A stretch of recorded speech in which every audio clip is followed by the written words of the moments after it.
Dears, good morning. നമുക്കിന്ന് വളരെ എളുപ്പത്തിൽ തയ്യാറാക്കാൻ പറ്റിയ ഒരു സ്നാക്ക് ഉണ്ടാക്കിയാലോ. ബ്രെഡ് കൊണ്ടാണ് ഈ ഒരു സ്നാക്ക് ഉണ്ടാക്കുന്നത്. ഈ ഒരു സ്നാക്കിന്റെ പ്രത്യേകത എന്താണെന്ന് വെച്ചാൽ ചൂടോടുകൂടി കഴിക്കുക. ചൂട് മാറിയിട്ട് കഴിക്കുന്നതിനേക്കാൾ ടേസ്റ്റ് ചൂടോടുകൂടി കഴിക്കുന്നതാണ്. കുട്ടികളൊക്കെ സ്കൂൾ വിട്ട് വരുമ്പോഴോ അല്ലെങ്കിൽ വൈകുന്നേരം കളിയൊക്കെ കഴിഞ്ഞ് വരുമ്പോൾ അപ്പോൾ തന്നെ ഉണ്ടാക്കി കൊടുക്കാൻ പറ്റിയ സ്നാക്കാണ്.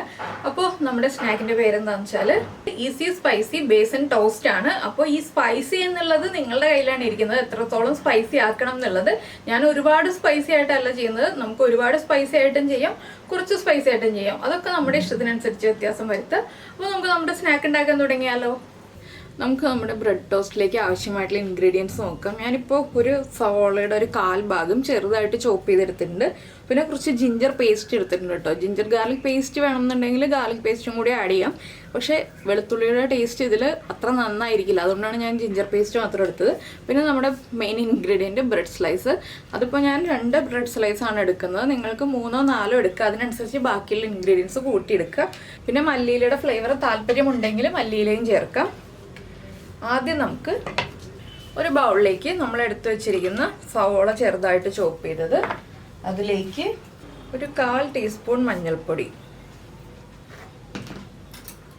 ബാക്കിയുള്ള ഇൻഗ്രീഡിയൻസ് ഞാൻ പറയാതെ തന്നെ എന്താണെന്ന് വെച്ചാൽ ഇതെല്ലാവരുടെയും വീട്ടിലുള്ള കാര്യങ്ങളാണ്. നമുക്ക് കൂടുതലായിട്ട് വരുന്ന ഇൻഗ്രീഡിയൻസ് പറയേണ്ട ആവശ്യമില്ലല്ലോ, മെയിൻ ഇൻഗ്രീഡിയൻസ് പറഞ്ഞാൽ മതിയല്ലോ. പിന്നെ ഞാൻ ഒരു 1/2 ടീസ്പൂൺ കാശ്മീരി ചില്ലി പൗഡറാണ് എടുത്തിട്ടുള്ളത്. ചാറ്റ് മസാലയുടെ ഫ്ലേവർ ഇഷ്ടമാണെങ്കിൽ ചാറ്റ് മസാല ചേർക്കാം. അപ്പോൾ എന്താണെന്ന് വെച്ചാൽ ഉപ്പ് കുറച്ച് ചേർക്കാം. ഞാനിപ്പോൾ ഗരം മസാലയാണ് ഒരു 1/4 ടീസ്പൂൺ ചേർത്തിട്ടുള്ളത്. ചാറ്റ് മസാല ചേർക്കുകയാണെങ്കിൽ നമ്മൾ കായപ്പൊടി ഒഴിവാക്കുക. ഒരു പിഞ്ച് കായപ്പൊടി, 1/2 ടീസ്പൂൺ കുരുമുളക് പൊടി.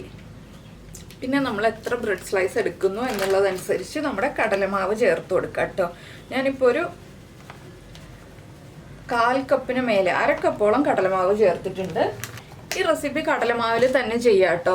നമ്മൾ മൈദമാവിൽ ചെയ്താൽ പെർഫെക്റ്റ് ആവില്ല. ഇനി എല്ലാം ചേർത്ത് നന്നായിട്ട് മിക്സ് ചെയ്തതിന് ശേഷം നമുക്ക് കുറച്ച് വെള്ളം ചേർത്ത് മിക്സ് ചെയ്തെടുക്കാം. അധികം ലൂസ് ആവാത്തൊരു ബാറ്റർ ആയിരിക്കണം. ബ്രെഡ് മുക്കിയെടുക്കാൻ പറ്റുന്ന രീതിയിലുള്ള ബാറ്ററായിട്ട് റെഡിയാക്കി എടുക്കാം. പിന്നെ നിങ്ങൾക്ക് ഈ സമയത്ത് വേണമെങ്കിൽ ഒരു മുട്ടയും കൂടി ചേർത്ത് കൊടുക്കുക. ഞാനൊരു മുട്ട ചേർക്കുന്നില്ല, എന്താണെന്ന് വെച്ചാൽ വെജിറ്റേറിയൻസ് ഉണ്ടാവുമല്ലോ, അതുകൊണ്ടാണ് മുട്ട ചേർക്കാത്തത്. നോൺ വെജിറ്റേറിയൻസിന് മുട്ട ചേർക്കണമെങ്കിൽ ചേർത്ത് കൊടുക്കാം കേട്ടോ. നമുക്കിനി ഇതൊന്ന് മിക്സ് ചെയ്തെടുക്കാം. അപ്പോൾ നമ്മളിതാ നമ്മുടെ മിക്സ് റെഡിയാക്കി എടുത്തു. ഇതിലേക്ക് ഒരു 1/2 ടീസ്പൂൺ ജിഞ്ചർ പേസ്റ്റും ചേർത്തു. പിന്നെ ഞാൻ ഉപ്പ് ചേർത്തിട്ടുണ്ടായിരുന്നില്ല, ആവശ്യത്തിന് ഉപ്പും ചേർത്തു കേട്ടോ. അപ്പോൾ നമ്മൾ ഉപ്പ് ചേർക്കുമ്പോൾ ശ്രദ്ധിക്കുക, ഈ ഒരു ജിഞ്ചർ പേസ്റ്റിനും ചെറിയൊരു ഉപ്പുണ്ടാവും. ഇനി നമുക്ക് ഈ ഒരു തിക്നെസ്സിലാണ് മിക്സ് റെഡിയാക്കി എടുക്കേണ്ടത്. നമുക്കൊരു പാൻ ചൂടാക്കി എടുത്തിട്ട് ഇനി ബാക്കിയുള്ള കാര്യങ്ങൾ ചെയ്യാം. അപ്പോൾ നമ്മളൊരു പാൻ വെച്ചിട്ടുണ്ട്, പാനിലേക്ക് എണ്ണ ഒഴിച്ചിട്ടുണ്ട്. ഷാലോ ഫ്രൈയും ചെയ്യാം, ഡീപ്പ് ഫ്രൈയും ചെയ്യാം. അപ്പോൾ കൂടുതൽ സാധനങ്ങൾ നമ്മൾ ഡീപ്പ് ഫ്രൈ ചെയ്യുന്നതുകൊണ്ട് ഞാനിതിപ്പോൾ ഷാലോ ഫ്രൈ ആണ് ചെയ്യുന്നത്. ഇനി ഇതിലേക്ക് നമ്മൾ ബാറ്ററിൽ ഡിപ്പ് ചെയ്ത് ബ്രെഡ് വെച്ച് കൊടുക്കുക. ഞാൻ ഒരു സമയത്ത് ഒരു ബ്രെഡ് വെച്ചിട്ടാണ് ഫ്രൈ ചെയ്തെടുക്കുന്നത്. അപ്പോൾ ഇതിനി ഒന്ന് കുക്കായി ഫ്രൈ ആയി വരട്ടെ. കുറച്ച് എണ്ണ ഒഴിച്ചിട്ടുണ്ട് കേട്ടോ. നമുക്കിങ്ങനെ സൈഡിലേക്കൊക്കെ ആക്കി കൊടുക്കാൻ പാകത്തിന് ഞാൻ എണ്ണ ഒഴിച്ചിട്ടുണ്ട്. ഇനി ഈ ബ്രെഡ് ഒന്ന് കുക്കായി വരുന്നത് വരെ നമുക്ക് വെയിറ്റ് ചെയ്യാം. അപ്പോൾ നമ്മുടെ ബ്രെഡ് ഒരു സൈഡ് കുക്കായി വന്നിട്ടുണ്ട്. നമുക്കിനി അടുത്ത സൈഡിലേക്ക് തിരിച്ചിട്ട് കൊടുക്കാം. ഈ ഒരു കളർ പോരാട്ടോ, ഇനി ഒന്നും കൂടി നമ്മൾ തിരിച്ചിട്ടിട്ട് കുക്ക് ചെയ്യും. അതാണെന്ന് വെച്ചാൽ ബ്രെഡാണ്, ഒരുപാട് സമയം കുക്ക് ചെയ്യേണ്ട ആവശ്യമില്ല. ഈ ബാറ്റർ മാത്രമേ കുക്കാവാൻ ആവശ്യമുള്ള സമയമുള്ളൂ നമുക്ക്. അപ്പോൾ ഈ സൈഡും കൂടി കുക്കായി വന്നിട്ട് നമുക്ക് വീണ്ടും 2 സൈഡും ഒന്നുകൂടി തിരിച്ചിട്ട് കുക്ക് ചെയ്ത് റെഡിയാക്കി എടുക്കാം. അപ്പോൾ നിങ്ങൾക്ക് ഈ ഒരു സമയത്ത് നമ്മൾ മല്ലിയില ചേർത്തിട്ടുണ്ടെങ്കിൽ ഒരു കളർഫുൾ ആയിട്ടുള്ള കളർ കിട്ടും, ആ ഗ്രീൻ കളറൊക്കെ കിട്ടും. നമ്മളിപ്പോൾ മല്ലിയിലൊന്നും ചേർക്കാത്തതുകൊണ്ട് ഇങ്ങനെ പ്ലെയിൻ ആയിട്ടുള്ള കടലമാവിൻ്റെ കളർ തന്നെ കിട്ടുന്നത്. അപ്പോൾ കുട്ടികൾക്കൊക്കെ കൊടുക്കുമ്പോൾ മല്ലിയില ഇഷ്ടമുള്ള കുട്ടികളാണെങ്കിൽ മല്ലിയില ചേർത്തിട്ട് തന്നെ കൊടുത്തോളൂ.